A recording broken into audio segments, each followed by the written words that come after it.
Assalamualaikum warahmatullahi wabarakatuh. How are you, everybody? How are you guys? Today we are going to talk about teaching language construction. Pada hari ini kita akan bicara masalah teaching language construction, especially studying structure and use.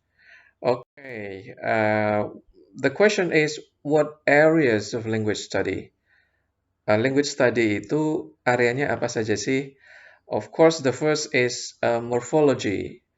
Yang pertama adalah morphology. For example, understanding that is, am, was, were, are form of be.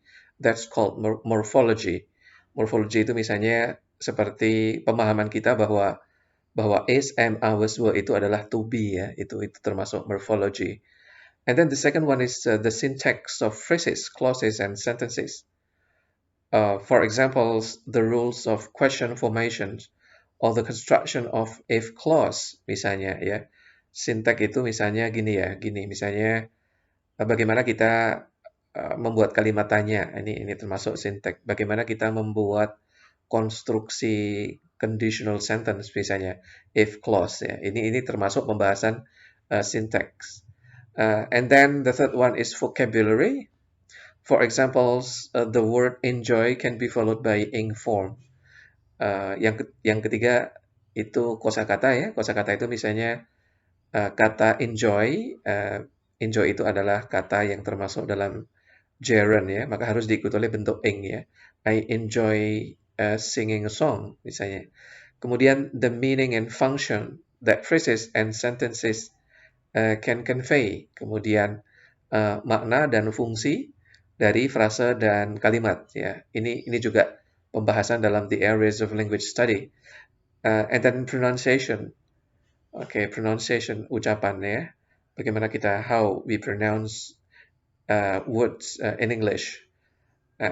As well as spelling. Spelling itu ejaan ya. Kesemuanya ini termasuk all of these are included in the areas of language study guys.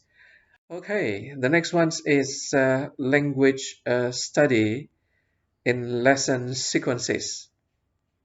Nah, dalam kita mengajar, guru mengajar di bahasa Inggris ya, language study bagaimana kita mengajarkan forms of language, mengajarkan grammar ya dalam pengajaran kita itu bagaimana.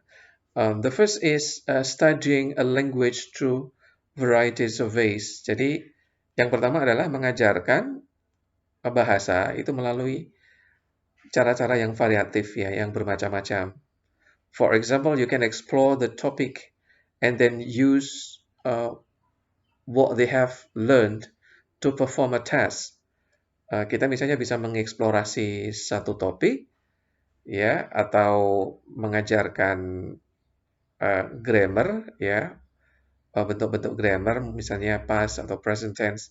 Kemudian kita menggunakan grammar itu untuk apa? Untuk latihan berbahasa misalnya. Ini yang ke-1. Kemudian yang kedua, studying language forms during a task-based sequence. Okay, in this case, we might focus on one or two past tense form in the middle of an extended narrative writing. For example, if you teach narrative writing, misalnya Anda mengajar narrative writing, kemudian di tengah-tengah Anda menerangkan grammar misalnya. Ini termasuk yang kedua ini ya, yang kedua ini. Kemudian yang ketiga, studying a language form after students have performed the task. Okay, this happens when we want to repair when the task has shown up language problems. Or for example, you have students and your students make mistakes. Misalnya, Anda ingin memperbaiki kesalahan mahasiswa atau siswa Anda, ya, Anda bisa menggunakan yang ketiga ini. Apa tadi? Oke, yang ketiga, what is it? Studying language form after students have performed the test. Jadi setelah latihan berbahasa, misalnya dalam speaking atau writing, kemudian Anda menyempatkan waktu di akhir session itu untuk menerangkan grammar. And then number 4 is opportunistic study. Opportunistic study is Uh, this is, you know, happens when students immediately wants to know certain language grammar or construction. Okay, in the middle of the session, for example, your students raise their hand and ask you a question about grammar, for example. Di tengah Anda mengajar, ada siswa Anda yang mengacungkan jarinya kemudian bertanya, Pak, Bu, tolong jelaskan past tense dan sebagainya. Maka Anda kemudian menerangkan past tense ya. Bisa di awal pelajaran, bisa di tengah, bisa di akhir ya. Okay, this is called opportunistic study, alright? Disebut dengan opportunistic study. Okay, and then let's talk about choosing study activities. Jadi bagaimana kita memilih aktivitas pembelajaran ya dalam mempelajari sentence construction. The first, we can use following planning principles.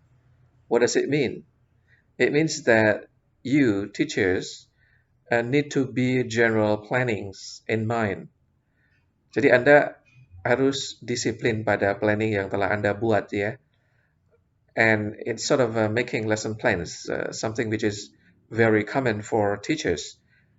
Ini seperti kita membuat lesson plan dan kita mendisiplinkan diri untuk mengikuti apa yang sudah kita buat dalam lesson plan. For examples, what activities a student should do before and after the study session. Apa yang siswa akan lakukan di awal kelas, di tengah, kemudian di akhir. Ini sudah kita tuangkan di dalam lesson plans ya. And then the second one, you can also use, let's see, this one, assessing a language study activity for use in class. Jadi kita mengakses, menganalisa tentang aktivitas ya, bagus tidaknya aktivitas yang kita gunakan di kelas kita ya. To assess a language study, we can use the concept of efficiency and appropriacy, sorry. Jadi untuk mengakses language study kita bisa menggunakan dua prinsip. Yang pertama efisiensi, yang kedua adalah appropriacy. Oke, appropriacy, kelayaan ya, efisiensi dan kelayaan. Nah, apa efisiensi itu? Efficiency can be in terms of economy, ease, ya, efficacy. Jadi ekonomi itu artinya apa? Secara ekonomi, apakah waktu yang kita gunakan itu uh, memang bisa betul membantu mahasiswa di dalam menguasai kompetensi atau pengetahuan ya. So the time we spend to do activities should be in a satisfactory ratio to the payoff the activities provide. Kemudian easiness, easy for teachers, for you to use and organize. Jadi aktivitasnya itu mudah untuk Anda gunakan dan Anda organisasikan. Kemudian efficacy apa itu? The students learn what they are supposed to learn. So if the students are supposed to learn about past tense, so they learn past tense. If the students are supposed to learn about present tense, they learn present tense. Okay, this is called efficacy. And what about appropriacy? Appropriacy,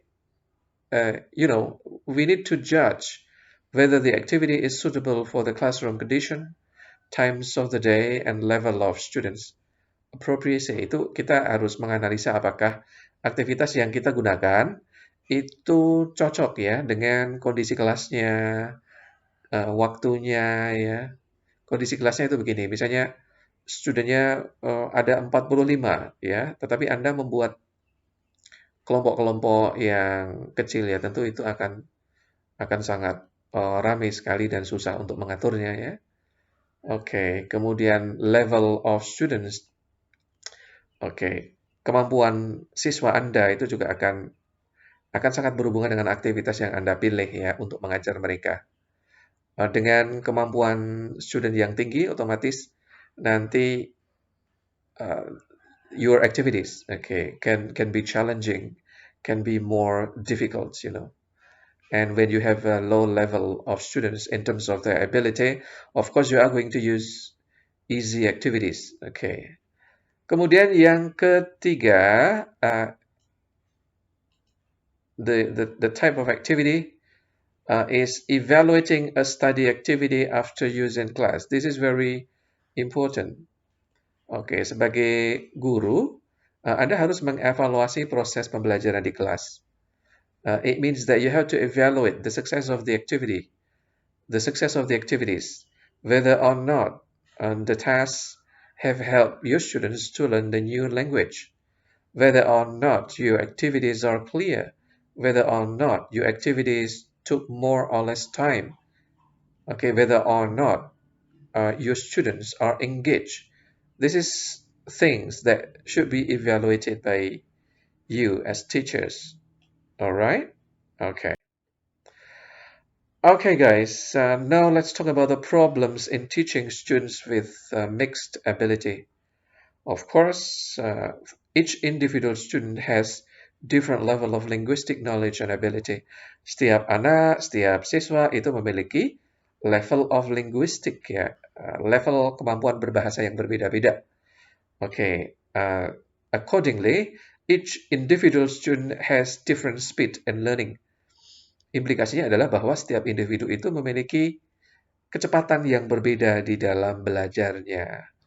Okay, so it really, gives you serious problems, in teaching English.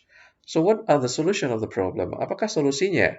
Okay, the first, to have students perform tests and see how well they use the language form in question before deciding whether we need to introduce those forms as if they were new. Okay. Nah, yang pertama adalah to have students perform tests.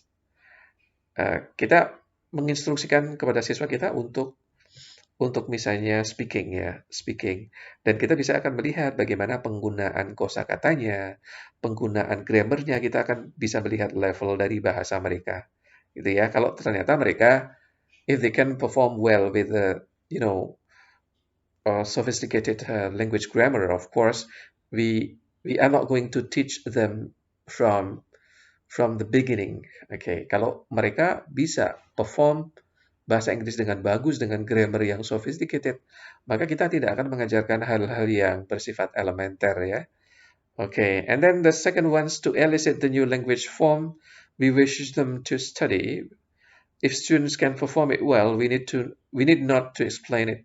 Jadi kita mengajarkan language forms ya, grammar misalnya. Kemudian kita bertanya kepada students apakah mereka bisa menggunakan ini, apakah bisa memahami ini. Kalau mereka udah paham, kita tidak usah mengajarkan. Kita kemudian mengajarkan yang lain ya. Okay. Okay, that's all, guys. Thank you very much for watching. I do hope that you are going to be successful in learning English. Wassalamualaikum warahmatullahi wabarakatuh.